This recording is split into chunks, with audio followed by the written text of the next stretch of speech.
Nil, sepertinya kita memang hanya berjalan berputar-putar saja di kampung ini. Kampung ini tidak ada ujungnya, kataku kepada Daniel. Daniel, iya, sepertinya memang pintu masuk kampung ini cuma di area pesawahan itu. Aku, jadi kemana kita harus mencari Panji kalau begini? Di hari itu, tiba-tiba cuaca menjadi mendung dengan suara gemuruh di langit.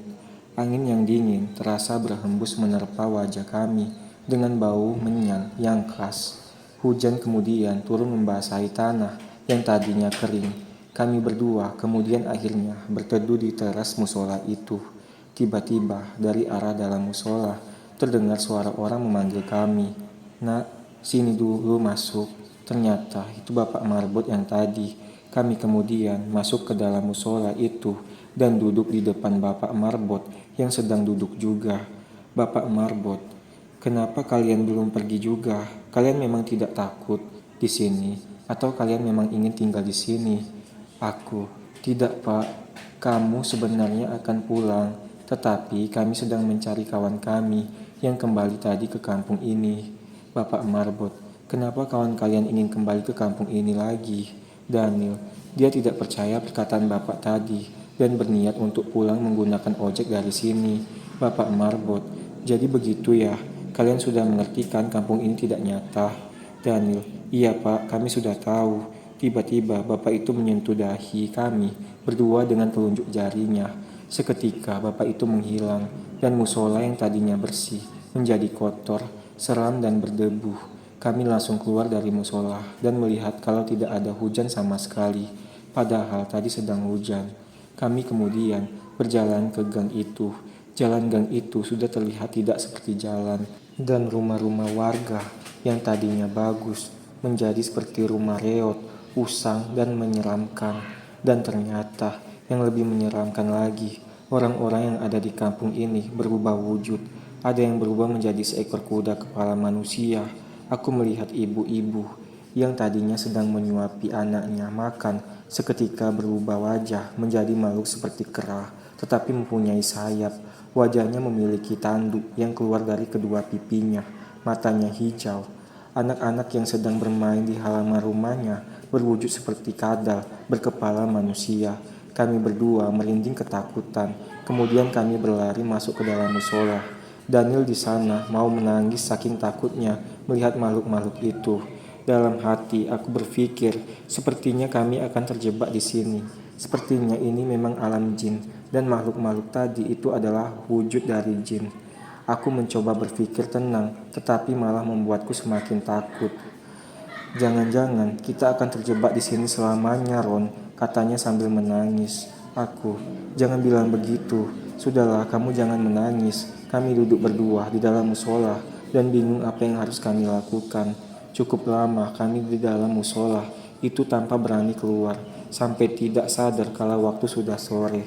Kami kelaparan di sana dan melihat isi ransel yang cuma tersisa satu bungkus roti. Kami memakannya dengan lahap. Aku, sepertinya kita harus menginap di sini. Kita cari Panji besok pagi. Semoga besok keadaan di kampung ini kembali berubah. Daniel, iya, intinya aku mau pulang. Biarkan saja Panji jangan dicari. Aku, tapi kalau kita tidak mencari Panji, kita tidak akan bisa keluar dari kampung ini. Daniel, ya sudah, besok kita cari Panji. Kami kemudian membangun tenda di dalam musola itu dan segera masuk ke dalam. Badan sudah direbahkan dan bersiap untuk tidur. Tiba-tiba terdengar suara kaki melangkah masuk ke dalam musola. Suaranya semakin mendekat ke arah tenda kami. Cahaya senter terlihat dari luar. Tenda mengarah ke tenda kami. Daniel, siapa itu Ron? Kata Daniel ketakutan. Aku juga tidak tahu, Nil. Suara panggilan kepada kami berdua. Daniel, Roni, kalian di mana? Ternyata itu Rido dan Iqbal. Aku kemudian langsung membuka pintu tenda dan keluar dari tenda. Rido, kok kalian bikin tenda di dalam musola sih? Daniel, kalian kenapa kesini? Kalian gak takut sama makhluk-makhluk di kampung ini? Iqbal, iya takut sih, tapi kami khawatir sama kalian berdua. Lagian kami tidak berani bermalam di pinggiran hutan itu. Makanya kami menyusul ke sini. Ridho, iya cok, di pinggiran hutan itu suaranya ribut sekali. Seperti ada suara orang-orang yang memanggil kita. Suara orang tua, kamu juga aku dengar, Ron. Bahkan ibumu terdengar menangis. Aku, yang benar, masa ibu aku menyusul aku mendaki? Iqbal, iya serius bro. Tapi ketika kami mencari suara itu, tidak ada orang sama sekali di sana. Kita berdua juga tadi membalas panggilan mereka dengan berteriak, tapi tidak ada yang membalas kami. Serius, kata Daniel. Iya, serius. Makanya kami menyusul ke sini. Kami takut di sana. Apalagi suara ribut itu bikin aku sama Iqbal nggak tenang di sana, kata Rido. Iqbal, kok mata kamu bengkak Nil? Seperti orang habis nangis. Aku, iya Bal, si Daniel itu nangis terus dari tadi. Rido, nangis kenapa? Tenang aja Nil, kita pasti pulang besok kalau sudah ketemu Panji.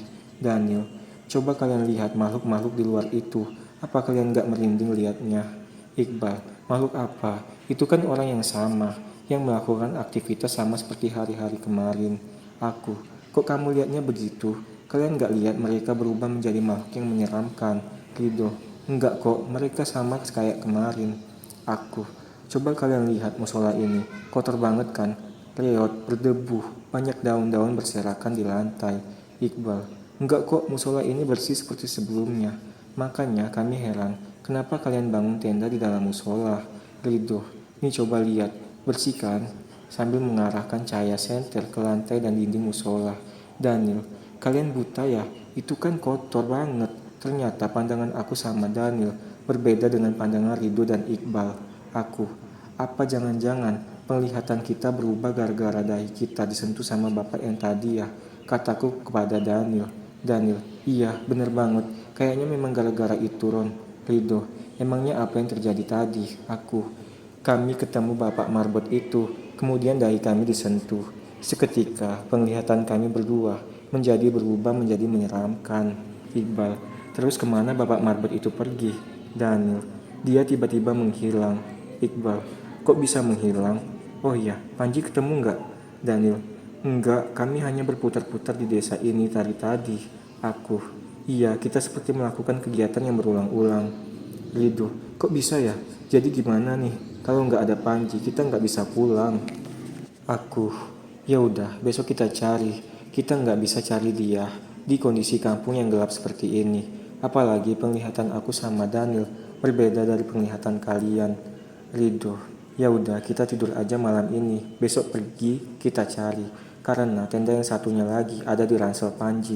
Jadi kami berempat tidur dalam satu tenda yang sempit. Kami akan mencari Panji besok pagi lagi agar kami bisa keluar dari kampung ini. Pagi hari, aku terbangun karena perut yang terasa lapar. Aku membuka mataku dan di hadapanku dengan muka Daniel yang tertidur dengan air liur yang keluar dari mulutnya. Aku kemudian langsung duduk dan kemudian membangunkan mereka semua. Kemudian, aku langsung mengambil HP yang ada di saku celanaku.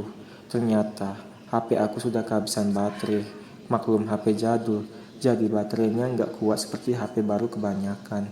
Kemudian aku mengintip keluar tenda melalui jendela tenda yang kecil. Keadaan di luar masih sama dengan semalam. Musola yang kotor dan usang. Aku, Bill, bangun, sudah pagi. Daniel, sambil merentangkan kedua tangannya. Kemudian Daniel membangunkan Rido dan Iqbal yang ada di sampingnya. Aku kemudian mengeluarkan ransel yang ada di dalam tenda. Segera aku keluarkan kompor untuk memasak. Aku cek satu persatu ransel, ternyata tidak ada tersisa air botol. Aku, doh, gimana nih? Air kita sudah habis. Coba kamu cek air keran yang di tempat wudhu musola ini. Ada airnya atau tidak? Rido, oke, ayo Iqbal, temani aku bawa semua botol ya. Mereka berdua kemudian keluar untuk mengisi air, dan aku melanjutkan memanaskan minyak goreng untuk menggoreng kerupuk kering yang kami bawa dari rumah. Setelah beberapa saat, mereka berdua kembali. Aku dan Daniel kaget karena bukannya air bersih yang ada di dalam botol, tetapi air yang keruh, kekuningan seperti air kencing. Aku, apa-apaan ini doh? Kamu kok ngisi air got? Daniel, iya cok, kok kamu jorok banget isi air got? Emang kita ayam gitu dikasih minum air kotor? Iqbal, kalian berdua emang gak lihat? Ini kan air bersih dari musola itu, seperti air yang kemarin. Kan jelas itu airnya keruh banget, kataku. Keruh gimana? Lihat nih, kata Ridho. Aku terdiam sesaat. Mungkin ini memang seperti penglihatan aku dan Daniel sebelumnya. Semua yang aku lihat di kampung ini seram dan kotor. Aku langsung menjelaskan kepada mereka dan baru mereka mengerti. Kemudian airnya mereka buang dan aku lanjut memasak meskipun cuma menggoreng kerupuk. Iqbal, jadi kita nggak bisa masak nasi nih. Daniel, iya, apa boleh buat? Airnya nggak ada. Ridho, ya udah, apa yang ada aja kita makan. Kemudian kami sarapan pagi dengan hanya memakan kerupuk. Setelah itu kami langsung membereskan tenda dan siap untuk mencari Panji kembali. Aku keluar sendirian untuk memastikan keadaan di luar. Ternyata keadaan di luar masih sama. Makhluk yang menyeramkan itu masih ada dengan aktivitas yang sama, tidak berubah sama sekali. Aku kemudian menjelaskan kepada Daniel kalau semua itu cuma ilusi saja. Mereka, walaupun seram, tidak akan menyakiti kita. Setelah meyakinkan Daniel, kami berempat kemudian keluar dari dalam musola itu. Kemudian kami berjalan ke gang dengan Ridho sebagai pemimpin jalan. Kami terus mencari dari sudut ke sudut, gang tanpa henti, berputar-putar, kemudian balik lagi ke musola. Sampai siang kami berjalan tidak kunjung menemukan Panji. Kami saat itu putus asa. Sepertinya kami di sini akan terjebak selamanya, ditambah rasa lapar dan lelah yang membuat kami berpikir untuk menyerah. Daniel juga terus saja ketakutan melihat makhluk-makhluk aneh di kampung itu. Aku, sepertinya kita tidak akan menemukan Panji. Sepertinya kita akan terjebak di kampung ini, kataku dengan pasrah. Daniel, iya sepertinya begitu. Aku rindu rumah, aku pengen pulang. Aku bersumpah, kalau aku bisa keluar dari sini, aku nggak akan lagi mendaki gunung. Dengan nada sedih, Ridho, jangan berpikir begitu dulu. Kita pasti menemukan Panji. Aku, tapi ini sudah setengah hari kita mencarinya, dan ini juga sudah hari ketiga kita berada di kampung ini. Jika kita tidak keluar hari ini, kita akan terjebak selamanya di sini. Iqbal, jadi bagaimana ini? Apa kita akan tetap mencari Panji dengan memutar-mutar seperti ini? Daniel, begini saja, kita kembali ke hutan itu, kita cari batu itu, kita coba keluar seperti apa yang Bapak Marbot itu bilang kemarin. Ridho, tapi Panji kan belum ketemu. Iqbal, sudah, kita lupakan saja Panji. Dia juga tidak pernah pikirkan keadaan kita. Dia itu egois, bertindak dengan kemauannya saja. Aku, oke lah, kalau begitu kita kembali ke gang menuju persawahan itu. Kami pun menyerah mencari Panji dan akhirnya memutuskan untuk pergi ke batu yang ada di hutan itu tanpa Panji. Setelah berjalan beberapa jam, kami akhirnya sampai di pinggiran hutan. Kemudian kami memasuki hutan itu dan memulai untuk mencari batu besar yang dimaksud Bapak Marbot itu. Rasa haus yang tak tertahankan membuat aku sedikit pusing, tenggorokan yang kering, yang memaksaku untuk sesekali menelan ludah. Setelah sekitar 1 jaman mencari, kami tiba-tiba melihat objek benda berwarna biru dari kejauhan. Kami berempat langsung menuju ke sana dan mendapati bahwa benda itu adalah ransel milik Panji. Segera kami berteriak memanggil nama Panji sambil mencarinya.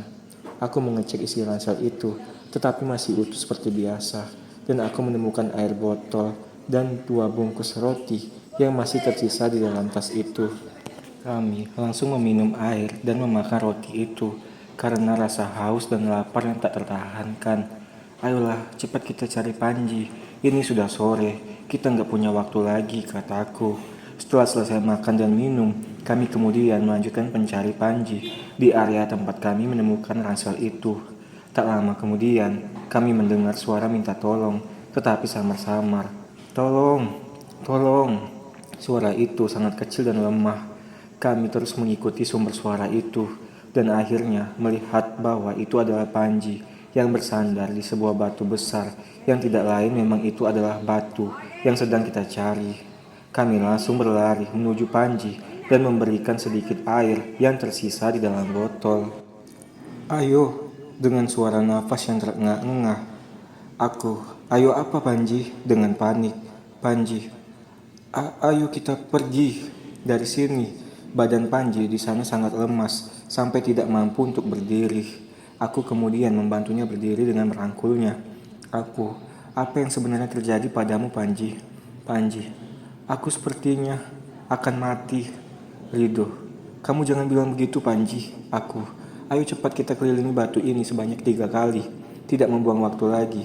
Kami kemudian bersama-sama mengelilingi batu besar itu sebanyak 3 kali sambil merangkul Panji yang sudah lemas. Setelah putaran terakhir selesai, kami kemudian bersama-sama mengucapkan salam. Iqbal, apa kita sudah kembali ke hutan yang sebenarnya? Daniel, nggak tahu juga. Tidak ada bedanya dengan hutan yang pertama kali kita kesini 2 hari yang lalu. Iqbal, cara mengetahuinya bagaimana? Ridho, iya, gimana cara kita tahu kalau kita sudah di dunia yang nyata? Biar aku yang mengeceknya. Daniel, caranya gimana, Ron? Aku, tenang, aku bakalan turun lurus ke tempat ujung hutan yang tadi. Kalau aku menemukan area persawahan itu lagi, berarti kita belum keluar dari alam gaib ini. Ridho, baiklah Ron, hati-hati ya. Kamu perlu ditemani enggak? Aku, tidak usah. Kalian tunggu saja di sini. Kemudian aku menyandarkan Panji di batu itu. Kemudian berlari ke bawah menurun hutan itu. Dari kejauhan, ternyata masih terlihat area persawahan. Sepertinya kita memang masih berada di alam gaib. Kemudian aku kembali berlari lurus ke hutan menuju mereka. Kita belum keluar dari alam gaib ini, teman-teman. Sepertinya yang kita lakukan itu tidak membuat kita keluar dari sini, kataku dengan pasrah. Kami seketika langsung duduk terdiam tanpa berkata-kata. Cahaya di hutan juga sudah mulai redup karena matahari sudah akan tenggelam dan kami akan terlambat untuk keluar dari alam ini. Di tengah kebingungan, kami semua dengan hanya duduk berdiam diri tanpa solusi. Tiba-tiba Iqbal berkata, "Aku rindu ibu, aku rindu masakan ibu." Daniel, sama, aku kangen ibu, aku rindu masakannya. Ridho, masakan ibu kita memang selalu bikin kangen. Andaikan waktu bisa terulang, kita tidak mungkin terjebak di sini. Iqbal, iya, mungkin aku sekarang bisa menikmati makan nasi hangat dengan sambal bawang buatan ibuku. Dengan kata Iqbal seperti itu, aku jadi teringat pesan kakeknya Ridho sebelum kita berangkat mendaki. Weco, kalian ingat 3 biji bawang putih yang diberikan kakeknya Ridho? Bawang putih yang ada di saku kalian masing-masing. Hah? Iya, kata Ridho. Iqbal, iya, mungkin itu kunci kita keluar. Katanya bawang putih kan tidak disukai makhluk gaib. Daniel, iya, tapi kita harus hafalkan bawang putih ini sambil mengeluarkannya dari saku celananya. Kamu masih ada enggak Panji? Ridho kemudian meraba-raba saku celana Panji dan ternyata masih ada. Hari semakin gelap, sepertinya waktu maghrib telah tiba. Cahaya matahari sedikit demi sedikit mulai menghilang dari pandangan. Kami semua bingung, harus apakan bawang putih yang kami pegang masing-masing ini. Ridho, mungkin kita makan saja bawang putih ini. Mungkin itu yang menjadi kunci kita keluar dari sini. Iqbal, tahu dari mana doh? Ridho, iya kita coba saja. Daripada kita bengong tanpa melakukan apa-apa, mendingan kita coba makan saja. Benar nggak Ron? Katanya sambil memandangku. Iya benar juga sih. Daripada kita bingung kan, kita coba saja dulu. Nggak ada ruginya juga kan? Daniel, tapi emang bawang putih bisa dimakan mentah? Bukannya rasanya nggak enak? Ridho, iya memang sih rasanya tidak enak. Tapi kita harus tahan cok. Mungkin ini harapan terakhir kita. Kemudian kami bersama-sama memakan satu bawang putih dulu. Dan rasanya memang aneh, bikin mual. Panji juga kami paksa untuk mengunyahnya. Meskipun dia tidak mau, kami tetap paksa untuk menelannya. Setelah bawang putih pertama sudah kami makan, kemudian kami makan bawang putih kedua. Rasanya masih sama, baunya saat dikunyah sungguh menusuk hidung. Dan bawang putih terakhir, kami merasa sudah tidak sanggup untuk memakannya. Tetapi dengan keyakinan kami semua bahwa ini kunci kami pulang, kami semua akhirnya berhasil memakan semuanya. Setelah itu, suhu yang tadinya merasa dingin, tiba-tiba seketika berubah menjadi hangat, dan daun-daun tadinya yang hijau di sekitar kami tiba-tiba menjadi kering. Iqbal, apa yang terjadi? Apa kita sudah keluar dari alam gaib ini? Ridho, kita nggak akan tahu sebelum kita mengeceknya. Ayo coba kita jalan ke atas hutan ini melewati batu ini. Kalau kita menemukan jalan pendakian yang dulu kita lewati pada saat mengajar ayam itu, berarti kita sudah keluar dari alam ini. Daniel, iya, ayo kita coba periksa. Lagian aku juga sudah pasrah. Walaupun kita tidak menemukan lagi jalur pendakian itu, aku mau di sini saja daripada harus kembali ke kampung siluman itu. Kami semua dengan perlahan berjalan di hutan itu, mengarah ke atas melewati batu yang besar itu. Hari sudah gelap, senter yang kami bawa masing-masing sudah kehabisan baterai. Kami hanya berjalan dengan mengandalkan harapan, mengandalkan keyakinan. Terasa duri-duri dari semak-semak belukar menusuk kaki-kaki kami. Panji yang hampir pingsan lemas, kami rangkul dengan pelan. Mungkin kami berjalan, itu sudah 1 jam lebih. Kami tidak menemukan tenda-tenda, bekas jalur pendakian yang membuat harapan kita semua terkubur. Tetapi yang membuat kami yakin, kami semua tidak berulang kembali memutar di hutan itu sama seperti sebelumnya. Ketika kita mencoba keluar, pohon-pohon dan semak-semak yang kami lewati itu berbeda-beda. Tidak ada yang sama seperti sebelumnya. Kami tetap berjalan dan akhirnya melihat cahaya dari kejauhan. Kami dengan penuh kegembiraan segera mendekati arah cahaya itu. Setelah sekitar 10 meter, cahaya itu nampak seperti api unggun. Tiba-tiba dari arah itu juga terdengar suara tawa orang-orang yang sedang bercanda. Dan nampaknya itu adalah beberapa tenda pendaki yang sedang mengecamp di sana. Kami seketika berteriak minta tolong karena Panji sudah akan pingsan. Seketika para pendaki yang sedang bercanda ria itu berdiri dan berlari ke arah kami yang tiba-tiba keluar dari hutan lebat. Tolong, tolong kami, kataku berteriak. Kalian kenapa? Salah satu dari orang-orang itu bertanya kepada kami. Mungkin dia merupakan pemandu wisata yang sedang bersama tamu-tamunya. Rido, kami pendaki pak. Kami sudah 3 hari tersesat di hutan ini. Bapak pemandu, sudah 3 hari, astaga, katanya dengan panik. Pendaki yang lain, kalian kok bisa tersesat di sini? Ini kan jalur resmi. Aku, maksudnya jalur resmi, bukannya ini jalur ilegal ya mas? Kataku bertanya balik. Bapak pemandu, sudah-sudah kalian bawa temanmu yang sakit itu dulu ke tenda. Sepertinya dia kelelahan. Rido, baik pak, kami semua kemudian pergi ke tempat bapak itu camping. Kemudian kami langsung diberikan air minum dan makanan berupa roti. Kami sangat menikmati makanan itu sampai kenyang. Kemudian Panji disuruh istirahat di dalam tenda itu. Aku sama Rido langsung membangun tenda di sana dan memasukkan ransel. Kemudian kami langsung tidur karena sudah sangat kelelahan. Keesokan paginya aku terbangun karena suara ribut orang-orang yang tertawa di luar tenda. Aku kemudian melihat jam tanganku. Ternyata jamnya kembali normal, menunjukkan pukul 07.14 waktu Indonesia Timur. Aku kemudian mengeluarkan kepalaku dari tenda dan melihat bapak pemandu beserta pendaki lainnya sedang memasak. Aku keluar dan langsung berinisiatif membantunya. Aku bantu masak ya pak, bapak pemandu. Kamu sudah bangun ya? Sudah, kamu istirahat saja sana. Badan saya sudah pulih pak, saya sudah bugar kembali, bapak pemandu. Oh iya, kalau begitu kamu bantu saya mengiris sosis itu saja ya. Baik pak.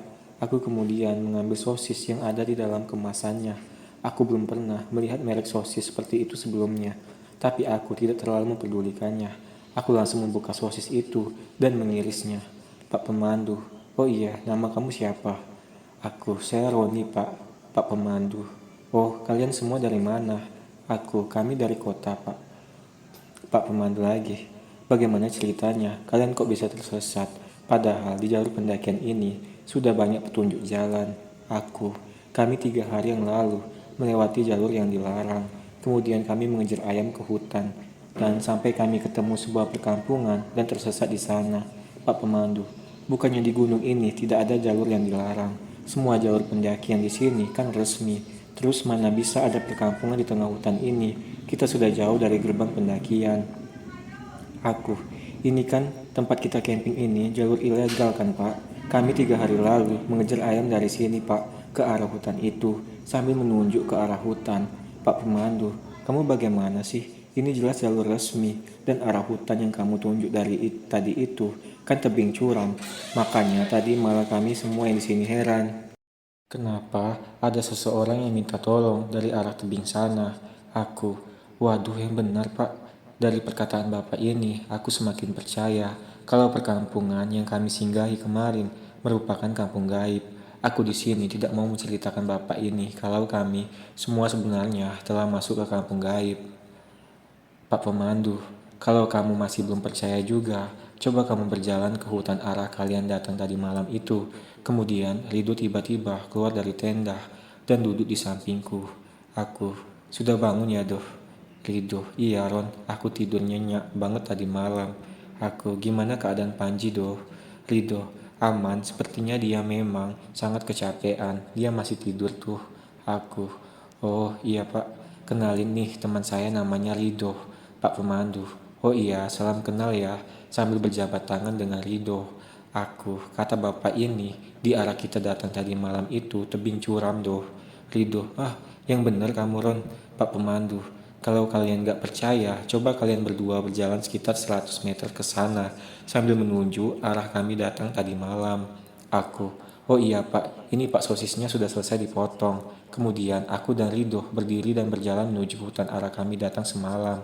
Kami terus lurus, dan betapa kagetnya kami berdua. Ternyata memang benar, di sana adalah tebing yang sangat curam. Padahal dari arah itu kami berjalan 1 jam lebih untuk berhasil mencapai tempat camping bapak pemandu itu. Aku, lihat doh, sepertinya memang benar. Kita kemarin selama 3 hari masuk ke dunia gaib.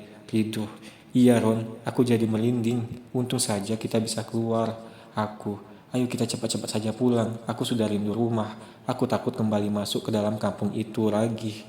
Rido, iya Ron, ayo kita balik. Aku, tapi baiknya kita jangan menceritakannya kepada pemandu wisata itu. Rido, kenapa emangnya Ron? Aku, mereka pasti tidak akan percaya kalau kita sudah masuk ke dalam kampung gaib. Dan kalau mereka percaya juga, mereka pasti akan ketakutan dan menyebarkannya ke orang-orang. Terus tidak ada yang berani mendaki lagi di gunung ini, kataku. Rido, oh iya deh, aku nggak akan menceritakannya. Tiba-tiba dari arah tebing itu terdengar suara panggilan. Hei kalian, suaranya sama persis seperti kakek tua yang memanggilku ketika aku berada di musola itu. Kami berdua kemudian berhenti dan menoleh ke belakang dan melihat sebuah kepala kakek-kakek tua yang seram sekali, sama seperti makhluk-makhluk yang menyeramkan di kampung itu.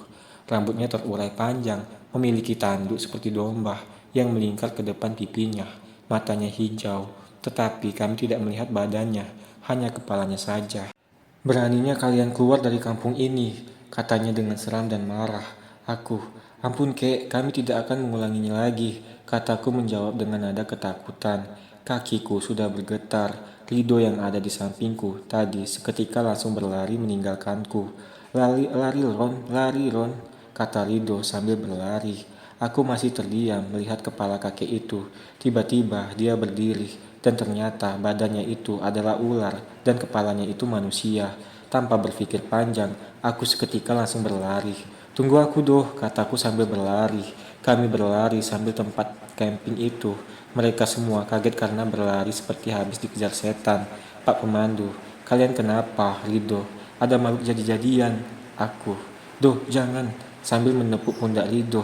Aku, gak ada apa-apa kok pak, sambil menahan raut wajah yang panik dengan saya wajah tersenyum. Pak Pemandu, kalian ini apa-apaan sih? Mana ada makhluk jadi-jadian di sini? Aku, iya pak, mana ada. Nih, si Rido aneh-aneh aja. Rido, Ron, kita balik yuk. Dengan panik, Rido langsung masuk ke tenda dan membangunkan Panji, Daniel, dan Iqbal yang sedang tertidur. Pak Pemandu, kok kalian buru-buru banget ya? Ini makanannya belum matang. Aku juga merasa ketakutan dan setuju untuk segera meninggalkan tempat itu. Aku, iya pak, mereka kangen sama orang tua. Makanya kita ingin cepat-cepat pulang, karena kita sudah tersesat di hutan ini selama 3 hari. Pak Pemandu, tapi teman kalian yang satunya itu masih sakit. Iqbal dan Daniel kemudian keluar dari tenda karena dibangunkan oleh Rido. Pak Pemandu, ayo makan dulu. Pendaki yang lain, apa sih yang sebenarnya terjadi? Aku, gak ada apa-apa kok mas, pendaki yang lain. Kenapa kalian seperti ketakutan sekali? Pak Pendaki, iya, kalian ceritakan saja apa yang terjadi kepada kalian kemarin. Panji tiba-tiba keluar dari tenda dan langsung menjawab perkataan pemandu itu. Panji, kami kemarin masuk ke alam jin. Pak Pemandu, alam jin, maksudnya semua pendaki yang di sana terkejut mendengar Panji. Aku, Apa-apaan sih kamu Panji? Mana pernah kita ke alam jin? Iya kan doh? Panji, kamu yang kenapa Tron? Kita kan jelas-jelas kemarin tersesat selama 3 hari di alam jin itu. Kata Panji membalas. Panji, orangnya tidak bisa diajak kompromi. Mulutnya memang tidak bisa ditahan. Panji, iya pak alam jin. Itu sebabnya kita kemarin keluar dari hutan sana. Di tebing yang bapak maksud itu ada perkampungan jin yang tak kasat mata. Pendaki yang lain. Yang benar mas, aku jadi takut nih. Pak Pemandu, kampung jin seperti apa? Bapak sudah sering bolak-balik memandu pendaki di semua jalur pendakian. Tetapi Bapak tidak pernah bertemu perkampungan itu. Daniel, iya Pak, benar kata Panji. Sebaiknya kita segera pulang Pak. Di hutan ini angker Pak. Kemarin kami menemukan kampung yang isinya di sana makhluk-makhluk menyeramkan. Pendaki yang lain. Waduh, aku jadi takut. Kita pulang saja kalau begitu. Kita jangan melanjutkan pendakian ini sambil menatap Pak Pemandu itu. Pak Pemandu, tenang, gak ada yang seperti itu. Mungkin mereka cuma kelelahan karena tersesat kemarin, kata Pak Pemandu menjelaskan. Iya benar itu Pak, kita kelelahan kemarin, makanya kita ngawur ngomongnya. Maaf ya Pak. Rido, ayo kita pulang saja sambil membereskan tenda. Iya Pak, kami pulang duluan. Kalau begitu ya, jangan percaya omongan teman-teman saya ya Pak. Mereka itu bohong. Maaf ya Pak. Panji, kamu kenapa nutup-nutupi Ron? Terserah kalian mau percaya atau tidak. Yang penting kita sudah kasih tahu yang sebenarnya terjadi. Pendaki wanita, aku ikut pulang saja Pak Pemandu. Aku takut apa yang dikatakan mereka itu benar. Pendaki laki-laki, iya Pak, saya juga mau ikut pulang saja. Pacar saya nggak berani nih, ucapnya sambil menggandeng pacarnya. Pak Pemandu, baiklah kalau semuanya ingin membatalkan pendakian ini, apa boleh buat? Kita berangkat pulang hari ini, meskipun belum sampai puncak. Waduh, kok semuanya jadi ikutan pulang? Maaf ya Pak, gara-gara kami, Bapak jadi kehilangan tamu. Pak Pemandu, sudahlah Ron, Bapak juga sudah dibayar 80% sebelum berangkat mendaki. Jadinya Bapak tetap mendapatkan uang, meskipun tidak sampai puncak. Aku, oh iya deh Pak, sekali lagi kami minta maaf ya. Kemudian kami semua sarapan pagi dan dilanjutkan dengan membongkar tenda masing-masing dan memasukkannya ke dalam ransel. Oh iya, para pendaki yang menyelamatkan kami itu terdiri dari 8 orang, 3 wanita dan 4 pria, beserta bapak pemandu itu. Mereka semua tidak melanjutkan pendakian karena takut dengar cerita kampung jin yang kami masuki kemarin. Mereka akhirnya mengikuti kami pulang dengan berjalan bersama-sama. Kami berjalan bersama-sama sampai kami tiba di pos 3 dan beristirahat di sana untuk makan siang karena waktu sudah menunjukkan 11.41. Kami langsung duduk dan meletakkan ransel masing-masing di tanah. Di sepanjang perjalanan tadi, kami banyak melewati para pendaki yang akan naik ke puncak gunung Semalas. Aku heran, kenapa banyak pendaki yang naik, padahal pada saat kita naik kemarin sangat sepi karena sedang musim hujan. Aku, Pak, kok rame ya yang mendaki? Padahal kemarin pada saat kami berangkat mendaki, hanya rombongan kami saja yang mendaki gunung ini. Tapi kok sekarang banyak sekali yang mendaki, kataku kepada bapak pemandu itu. Pak Pemandu, sepi bagaimana Ron? Sejak bulan lalu juga sudah banyak yang mendaki gunung ini. Sekarang kan sudah masuk musim kemarau. Kalau musim hujan baru sepi yang mendaki gunung. Aku, yang benar Pak, kami 3 hari yang lalu cuma motor kami saja yang mengisi parkiran itu. Pak Pemandu, oh mungkin setelah kalian jalan ada banyak yang di belakang kalian mendaki. Aku, tapi bukannya sekarang musim hujan Pak. Kami pas mendaki kemarin itu hujan terus Pak, sampai kami harus memakai jas hujan plastik. Aku kemudian mengeluarkan jas hujan plastik yang kami pakai waktu itu. Pak Pemandu, buat apa kalian bawa jas hujan untuk mendaki di musim kemarau ini? Ada-ada saja kalian, sambil tertawa. Pendaki yang lain juga ikut tertawa melihatku membawa jas hujan. Daniel, memang benar kok Pak, kami pas mendaki sebelum tersesat itu, kami berapa kali sudah diguyur hujan, makanya kami pakai jas hujan plastik ini, kata Daniel, memotong pembicaraan aku dan Pak Pemandu itu. Pak Pemandu, kalian aneh ya, padahal musim kemarau, mana mungkin ada hujan. Panji, sudahlah, kalau Bapak tidak percaya, ya nggak usah, ribut amat sih, kata Panji menjawab. Pak Pemandu, bukannya kami tak percaya, tetapi memang benar tidak pernah turun hujan 3 hari yang lalu. Aku, mungkin di gunung ini saja yang hujan Pak, sedangkan di gerbang pendakian tidak ada hujan, kataku meluruskan. Rido, iya mungkin saja begitu. Kami pun selesai membahas itu dan mulai mempersiapkan peralatan untuk memasak. Aku ingat di pos 3 ini tempat kami mengecamp 3 hari yang lalu ketika aku melihat cahaya yang berwarna hijau pada malam hari itu. Aku melihat tanah di sana sangat kering seperti musim kemarau yang membuat aku masih bingung kenapa musim hujan sangat cepat berlalu dan pohon-pohon di sekitar juga sudah gundul karena daunnya banyak yang gugur. Padahal 3 hari yang lalu sangat lebat. Tapi sudahlah, jangan dipikirkan lagi. Aku langsung membantu teman-teman yang lain memasak. Di pos 3 itu banyak pendaki juga yang istirahat di sana. Pakaian yang mereka pakai dan gaya-gaya rambut mereka sangat berbeda. Berbeda dari penampilan aku yang menurutku sudah paling keren. Aku lihat baju-baju mereka tidak ada merek yang aku kenal. Kemudian ada yang aku lihat mengeluarkan kamera yang kelihatannya canggih. Padahal kamera itu sangatlah mahal. Hanya orang-orang kaya yang mampu membelinya. Dan yang membuatku kagum, aku melihat ada orang yang memakai HP yang layarnya besar dan kelihatan kamera belakangnya ada 2. Aku belum pernah melihat HP seperti itu. Yang aku tahu, HP itu mempunyai 1 kamera belakang dan 1 kamera depan. Aku hanya penasaran melihatnya. Tiba-tiba di samping aku, pendaki rombongan tamu pada Pak Pemandu juga mengeluarkan HP yang layarnya besar dan kamera belakangnya ada 2 juga. Aku, aku baru pertama kali lihat HP kayak gitu mas. Itu HP baru ya mas? Pasti mahal ya? Pendaki, wah ini kan HP keluaran lama mas. Orang-orang juga udah biasa pakai HP kayak gini. Harganya nggak terlalu mahal, sekitar 2 jutaan aja sudah dapat. Aku, tapi aku kok tumben melihatnya. Ini HP saya aja katanya udah paling canggih nih. Saya beli 3 bulan yang lalu dengan harga 4 jutaan sambil mengeluarkan HP yang layarnya seumuran 4 inci. Pendaki, wah itu kan HP jadul mas. Tapi memang sih dulu HP itu harganya mahal banget. Sekarang mah udah nggak laku. Tapi kok masnya bisa beli baru 3 bulan yang lalu ya?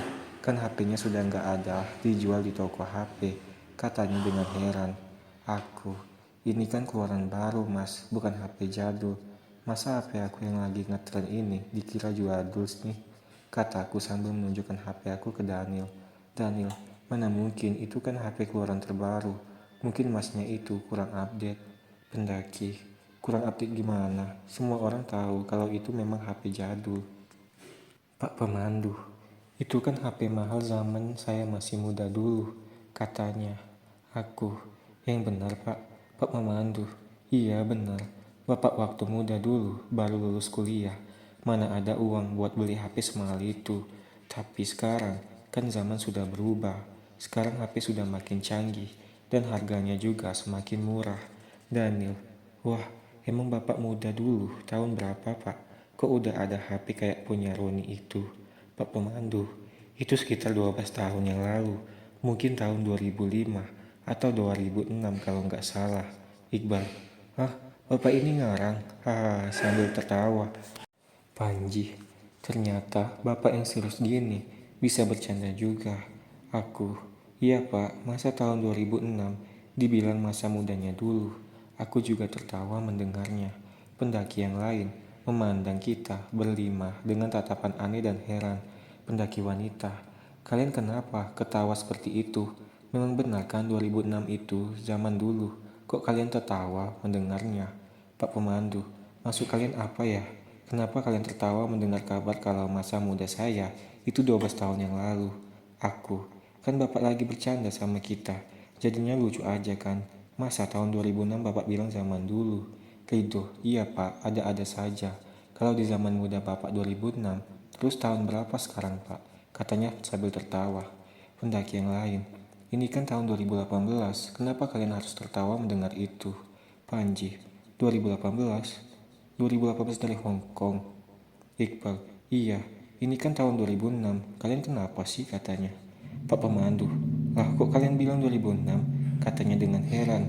Aku, iya pak, kan memang benar ini tahun 2006, emangnya ada yang salah? Pak, pendaki yang lain semakin keheranan mendengar kami mengatakan kalau tahun ini adalah tahun 2006. Pak Pemandu, sekarang ini tahun 2018, kenapa kalian semua bilang tahun 2006? Mungkin kalian masih kecapean, coba kalian istirahat saja dulu. Iqbal, kami nggak capek pak, kami baik-baik saja kok. Ini memang tahun 2006, kami berangkat mendaki 4 hari yang lalu dan tersesat selama 3 hari di sebuah kampung di tengah hutan tempat arah kami datang kemarin pak. Pak Pemandu, memang benar kalian semua butuh istirahat. Ayo istirahat saja dulu, biar bapak saja yang memasak untuk makan siang ini. Panji, kalian mungkin yang kecapean. Ini jelas-jelas tahun 2006. Malah dibilang 2018. Konyol banget bercandanya. Yang pendaki yang lain, coba kamu lihat tahun berapa mie instan ini kadaluarsa, katanya sambil menunjukkan satu bungkus mie. Panji kemudian mengambilnya dan membaca tanggal kadaluarsanya. Seketika Panji langsung terdiam dan melepaskan mie instan itu ke tanah. Panji, coba kamu lihat Ron, katanya sambil bengong. Aku kemudian mengambil mie instan itu dan melihat memang benar tanggal kadaluarsanya di tahun 2020. Aku juga langsung terdiam kebingungan dengan apa yang terjadi. Pak Pemandu, kalau kalian masih belum percaya, ini coba lihat uang ini.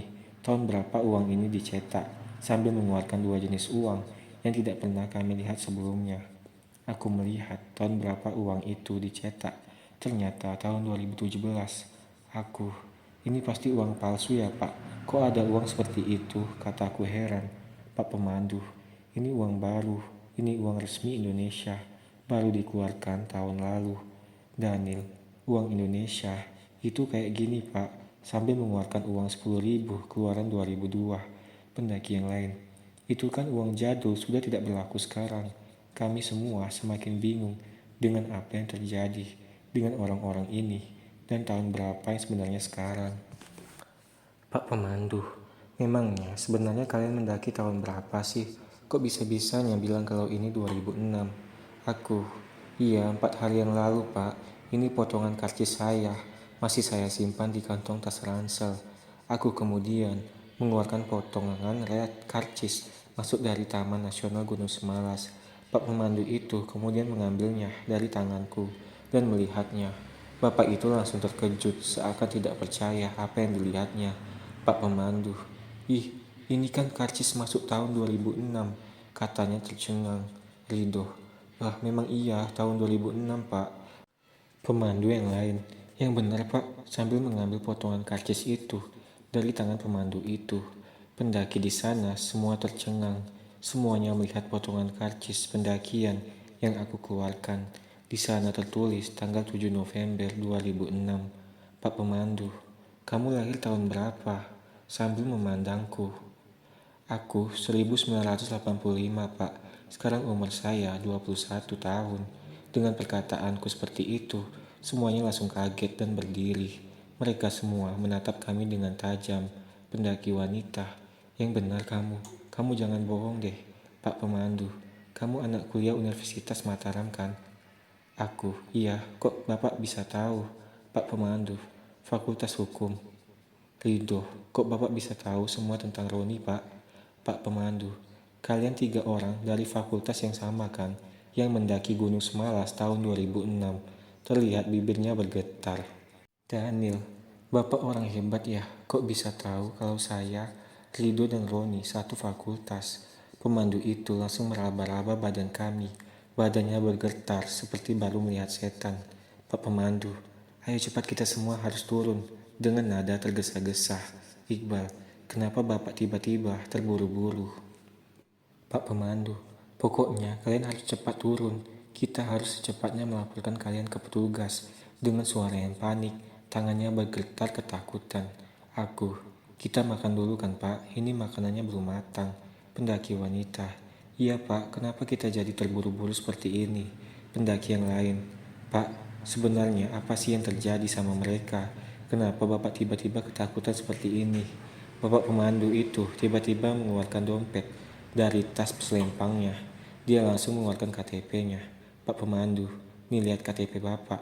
Terlihat tidak ada yang salah dengan identitas Bapak itu di KTP-nya. Tetapi setelah dilihat-lihat, ternyata tanggal lahirnya 17/09/1983. Ternyata Bapak itu seumuran sama aku. Usianya 2 tahun lebih tua dari aku." Kami semua langsung terkejut hebat. Ridho, lah, kok bisa? Kok kita seumuran Pak? Bahkan saya lebih tua 4 bulan dari Bapak. Saya juga lahir tahun 83. Aku, "Ini kok bisa Pak? Ini KTP palsu ya?" Daniel, "Mana mungkin bisa? Ini kan tahun 2006. Kok bisa Bapak kelihatan tua, tapi kita enggak?" Pak Pemandu, "Aku kakak tingkat kalian dulu di Universitas Mataram." Semua orang langsung kaget memandangnya. Pak Pemandu, "Sudah, intinya sekarang kita cepat makan dan langsung segera turun sebelum malam tiba." Kemudian kami makan makanan yang kami masak agar cepat-cepat melanjutkan kembali. Kami semua penasaran dengan maksud dari Bapak Pemandu itu. Setelah selesai makan, kami berdiri dan siap melanjutkan perjalanan. "Pak Pemandu, sebelum kita berangkat, ada baiknya kita berdoa dulu supaya perjalanan kita lancar." Kami semua berdoa dengan khusyuk dan dipimpin sama Pak Pemandu itu berjalan menuruni hutan itu. Perjalanan kami menuruni gunung itu sangat cepat, sampai-sampai pendaki wanita yang kelelahan dengan langkah kaki Pak Pemandu yang cepat. Aku, "Pak, bisa pelan-pelan gak? Kasihan orang yang di belakang kecapean." Pak Pemandu, "Ya sudah, kita istirahat 5 menit di sini." Panji, "Kenapa sih Bapak? Kok jalannya cepat banget? Kita kan juga capek Pak." Pak Pemandu, "Kita harus cepat-cepat kembali. Kita harus membawa kalian berlima ke petugas jaga." Ridho, "Salah kami apa? Kami kan tidak pernah merusak Allah atau penangkap hewan di sini." Pak Pemandu, "Kalian tidak salah apa-apa. Intinya kita harus cepat kembali dan jangan panggil saya Bapak lagi." Aku, "Kok gitu Pak? Bapak kan lebih tua dari kita." Pak Pemandu, "Kalian kan sudah lihat KTP saya tadi. Saya seusia kalian. Jadi jangan panggil Bapak lagi." Panji, "Mana bisa kayak gitu Pak? Bapak itu sudah tua, kami masih muda. Lagian kan KTP Bapak itu palsu." Pak Pemandu, "Ya udah, terserah kalian aja. Semenit lagi kita jalan lagi ya." Setelah 5 menit kami istirahat, kami kemudian melanjutkan perjalanan dan tiba di pos 2 pada pukul 13.51. Kami kembali istirahat di sana dengan meminum air dan memakan roti yang diberikan sama rombongan pendaki itu. Pak Pemandu, jam 14.00 kita jalan lagi ya, katanya berteriak. Panji, "Bapak gak ngerasain namanya capek ya?" Pak Pemandu, "Kita harus sampai di gerbang pendakian sebelum petang intinya." Setelah istirahat, kami kembali melanjutkan perjalanan turun dari Gunung Semalas. Kami sudah memasuki kawasan savana. Aku melihat rumput yang 3 hari lalu hijau basah, sekarang sudah menjadi coklat kering, yang berarti ini memang musim kemarau. Panas terik di siang hari menusuk kulit kepala kami. Karena tidak ada pohon tempat berteduh, kami semua tetap berjalan. Tetapi pendaki wanita rombongan Pak Pemandu itu pusing, mungkin karena terlalu panas. Wanita yang pusing tadi kemudian digendong pacarnya turun. Setelah beberapa menit perjalanan, kami akhirnya tiba di pos 1. Segera kami berteduh di pondok yang ada di sana. Aku heran melihat pondok yang ada di pos 1 itu. Padahal pas kita mendaki kemarin, pondok itu terbuat dari kayu yang dengan atap rumput ilalang. Sekarang sudah menjadi pondok beton permanen. Aku hiraukan saja hal itu. Mungkin memang kemarin pengerjaannya cuma 1 hari. Kemudian kami minum air yang masih tersisa untuk melegakan tenggorokan yang sudah kering. Aku, "Gimana ini Pak? Tamu Bapak itu kecapean." Apa kita tetap akan jalan cepat seperti tadi? Pak Pemandu, ini sudah jam 15 lebih. Kita harus cepat. Rido, kita akan sampai di gerbang pendakian sebelum maghrib walaupun kita jalan pelan kok Pak. Jadi kita bisa jalan lebih perlahan nanti Pak. Pak Pemandu, iya ya, tapi jangan terlalu pelan juga ya. Pak Pemandu itu kemudian mengeluarkan HP-nya dari sakunya dan mencoba untuk menelpon seseorang.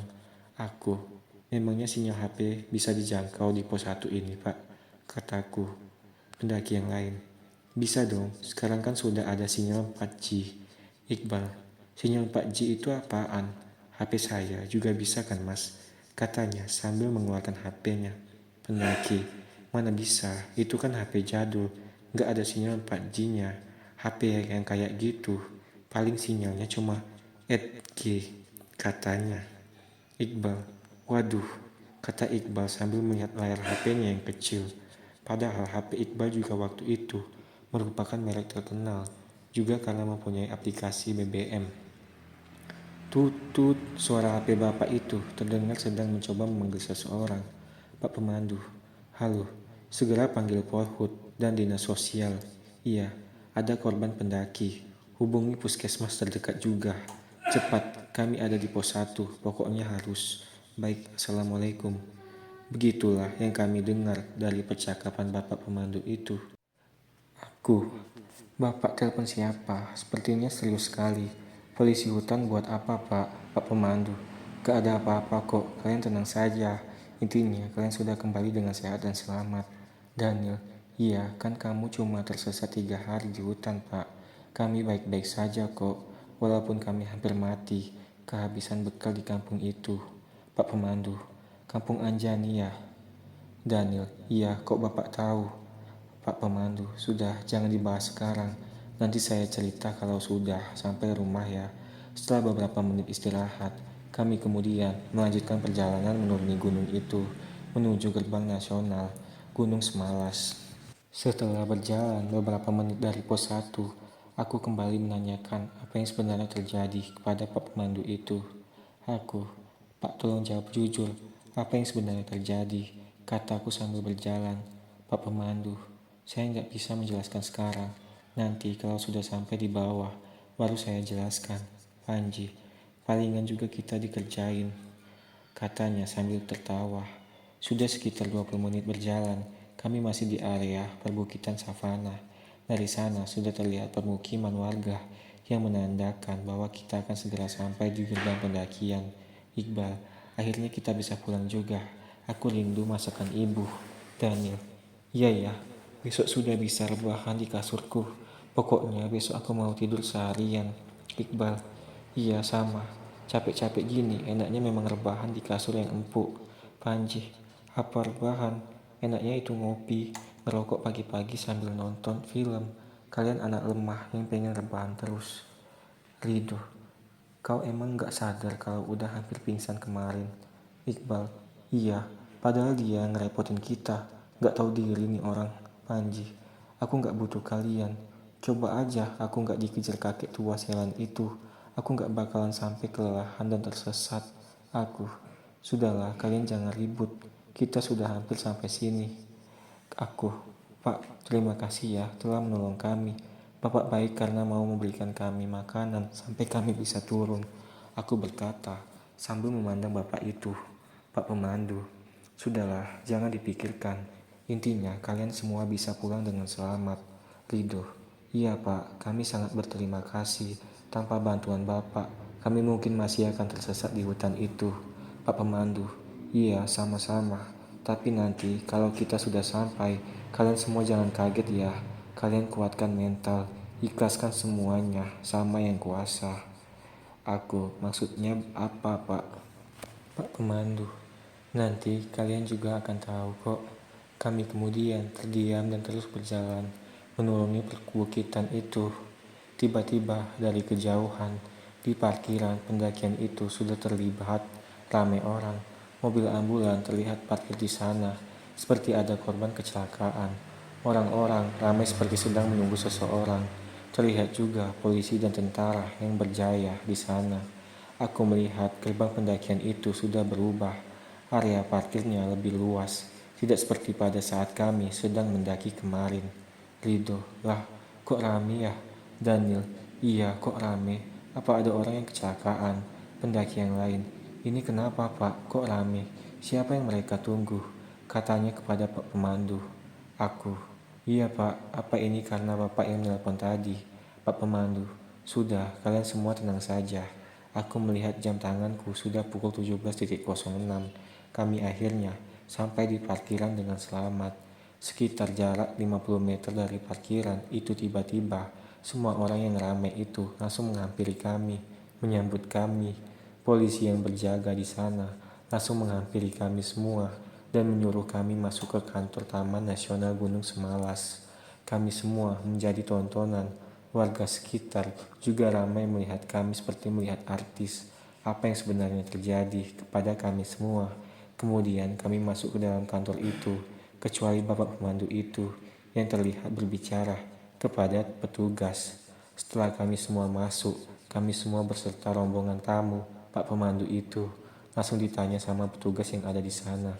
Yang berangkat mendaki tahun 2006, coba angkat tangan, kata petugas berbaju coklat dan mengalungkan papan nama. Ternyata dia adalah kepala petugas Taman Nasional Gunung Semalas. Kami berlima kemudian langsung mengangkat tangan, sedangkan rombongan Pak Pemandu itu tidak ada yang mengangkat tangannya. Aku, apa yang terjadi Pak? Kami salah apa? Polisi, sudah tenang ya. Kalian nggak salah apa-apa. Ini cuma pemeriksaan aja kok. Kemudian, para pendaki rombongan Pak Pemandu itu diarahkan untuk menunggu di luar. Kemudian, bapak pemandu itu, aku lihat masuk ke dalam bersama petugas yang lain. Setelah itu, kami berlima langsung diminta untuk melepaskan ransel kami dan barang-barang kami semua agar diletakkan di meja petugas. Aku sampai kaget kenapa kami seperti pelaku kejahatan yang menyerahkan barang bukti. Panji, apa-apaan ini Pak? Kami salah apa? Mau nyari narkoba? Kami semua nggak ada yang make gituan. Polisi, masnya tenang ya, kami semua tidak bermaksud begitu kok. Ikuti saja ya, katanya sambil tersenyum kepada kami. Rido, baiklah Pak, kata Rido. Kami semua kemudian menaruh barang-barang kami di atas meja. Ransel kami langsung diambil petugas dan dibawa ke tempat lain. Panji, ransel kita mau dibawa kemana? Itu Pak, polisi, tenang saja, nggak akan ada barang yang hilang. Saya jamin kok. Kepala, TNGS, dompet juga kalian serahkan ya. Tenang saja, uang kalian nggak akan hilang kok, cuma diperiksa sebentar saja. Kami kemudian menyerahkan dompet masing-masing. Kemudian, petugas yang lain meraba-raba kantong saku pakaian yang kami pakai. Setelah merasa tidak ada barang yang tertinggal, kami semua langsung diarahkan masuk ke ruangan, seperti ruang UKS. Mungkin itu ruangan untuk korban pendaki. Kemudian orang-orang berbaju putih masuk, itu seperti perawat dan dokter. Kepala TNGS, kalian diperiksa kesehatannya dulu ya. Aku, kami semua sehat Pak, nggak ada yang sakit di sini. Dokter, iya, tapi baiknya juga diperiksa kan. Lagian ini juga gratis, nggak bayar kok. Panji, tapi cepet ya, kami semua mau pulang nih. Dokter, iya, sebentar kok. Kami semua diperiksa kesehatannya, mulai dari ujung kepala sampai ujung kaki. Area kemaluan juga tak luput dari pemeriksaan dokter. Setelah selesai, kami kemudian diarahkan kembali ke ruangan yang sudah ada kursi dan makanan di atas meja.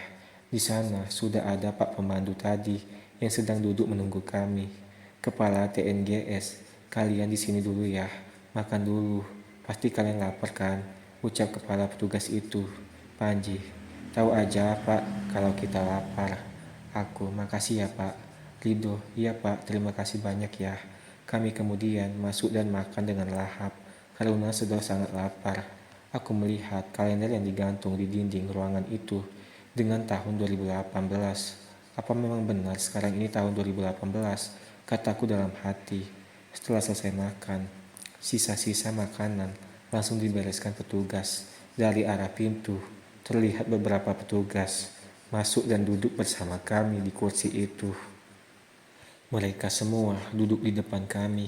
Di antara orang-orang itu ada kepala TNGS, Polisi, dokter, tentara, ada bapak tua yang memakai kemeja, serta peci hitam, bapak yang berpakaian rapi serta memakai kacamata, dan kakek tua yang berpakaian lusuh serta memakai udeng di kepalanya. Aku, ini ada apa ya Pak? Kataku. Polisi, kami akan mewawancarai kalian ya, tapi kalian jangan tegang. Kalian rileks biasa aja ya. Kami cuma mau bertanya saja. Rido, tanya masalah apa ya Pak? Ini kan sudah malam. Panji, iya Pak, kami semua harus pulang. Bapak berkacamata, kami mau tanya seputaran tentang kalian mendaki ini. Jadi tenang aja ya Mas. Tentara, kalau masalah pulang, nanti kami antar kalau memang ingin pulang malam ini. Daniel, kami boleh menelpon keluarga dulu nggak Pak? Polisi, iya nanti. Tapi kalian jawab semua pertanyaan kami dulu ya. Jangan ada yang ditutupi ya. Aku, baiklah Pak.